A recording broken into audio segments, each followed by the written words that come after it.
New normal adalah digital world. Tata kelola dunia yang baru adalah dunia digital. Digital ekonomi, digital payment, digital living. Kita juga semua tahu bahwa kaum milenial, generasi Z, dan generasi di bawahnya adalah generasi terkoneksi dengan digital atau disebut Gen C, generasi connected. Saat ini, 60% populasi di Indonesia adalah mereka yang berusia di bawah 40 tahun. Dan kepada kalian, saat ini saya ingin berbicara. Sahabat muda, ini adalah era kalian. Saya dan kami yang berusia di atas 50 tahunan adalah generasi pengantar. Kami adalah generasi perantara. Kami harus mengantar Anda terbang. Take off segera. Dosa saya kalau menghalangi kalian untuk tidak cepat-cepat mengendalikan dunia ini. Salah saya kalau menunda kalian untuk bisa menjalankan apa yang kalian miliki, yaitu potensi menjadi yang terdepan. Selama 3 tahun ke depan, inilah masa yang sangat penting. Kalian harus menguasai ekonomi digital secara mumpuni. Kita melihat sebentar apa yang terjadi dalam The Tale of Two Countries. Kedua negara Amerika dan Tiongkok yang sedang berperang yang ditunggangi para globalis. Secara militer, Amerika masih mendominasi. Namun secara teknologi, Cina sudah menyamai. Secara perdagangan, Cina sudah menguasai dunia. Secara logistik dan distribusi, Cina yang menang. Uang, Wall Street, Cina punya sendiri dan saya sudah puluhan kali mengatakan bahwa Hudsonian New Economic Model yang Cina punya sudah memenangkan peredaran uang. Sosmed, informasi. Apakah Amerika pemenangnya? Mungkin di dunia iya, tapi di dalam Tiongkok, Amerika tidak bisa sentuh sama sekali. Perhatikan daftar berikut ini. Baidu itu Google-nya Cina. Alibaba itu Amazon-nya Cina. Didi Suching itu Uber-nya Cina. Weibo itu Twitter-nya Cina. Renren itu Facebook-nya Cina. WeChat itu WA-nya Cina. Youku itu YouTube-nya Cina. QQ adalah Gmail-nya Cina. Sahabat muda, melihat hal ini ke depan, mari kita bangun platform digital itu semua dan kali ini kita meminta pemerintah ikut turun tangan. Tiru apa yang Tiongkok lakukan untuk negaranya. Setelah kita membangun ratusan platform tadi, maka pemerintah dengan gagah berani harus berani melakukan apa yang sebuah negara revolusioner berani lakukan. Seperti Tiongkok, blok yang asing-asing itu. Uber tidak boleh masuk Cina sampai Didi Suching menguasai 80% pasar Cina. Alibaba menguasai 80% market, baru Amazon boleh masuk. WeChat menguasai 90%, baru WA boleh masuk. Weibo menguasai 80%, baru Twitter boleh masuk. Itu nasionalis namanya. Pejabat kalau berani kayak begini, itu baru namanya patriotis. Dan kalian sahabat muda, harus bisa membangun platform itu semua sehingga ketika pemerintah melakukan tindakan proteksi tadi, kalian sudah siap. Sekali lagi saya ingatkan, 3 tahun ke depan adalah masa yang sangat cepat. Dan kita semua tahu dalam 3-6 bulan ini saja, kalian bisa membangun semua platform tersebut. Kemudian di semester 2 tahun ini juga, tahun 2020, mulailah jalankan platform-platform tadi. Sehingga secara sederhana bisa dikalkulasi. Di tahun 2022, ketika 80% 5G sudah menjadi platform komunikasi, ditambah aplikasi sosmed beragam tadi sudah menjadi milik bangsa, Indonesia sudah menjadi negara digital. Itulah new normal. Itulah tatanan dunia baru di tahun 2022. Digital world, dunia digital. Kita siap dengan digital ekonomi. Kita siap dengan digital living. Satu langkah lagi bagi generasi milenial dan generasi Z. Di tahun 2023, mulailah bersiap untuk masuk era baru, digital politik. Disinilah saya pribadi dan beberapa sahabat saya yang usianya di atas 50 tahunan ingin menitipkan pesan. Wahai kalian, ambil alih dengan elegan semua hal digital mulai saat ini hingga seterusnya. Pastikan pemimpin bangsa ini ke depan usianya di tahun 2024 adalah mereka yang usianya di bawah 50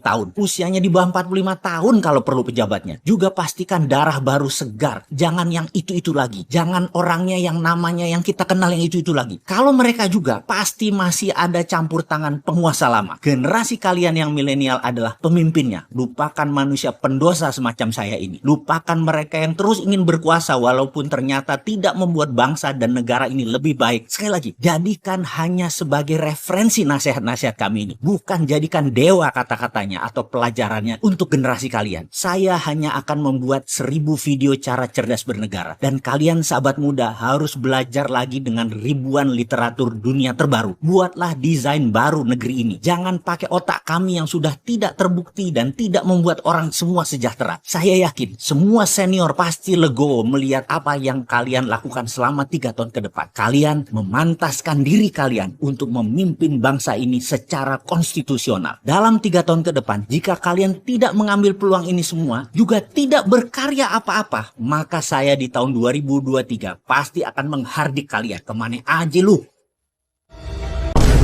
Time to plan and action.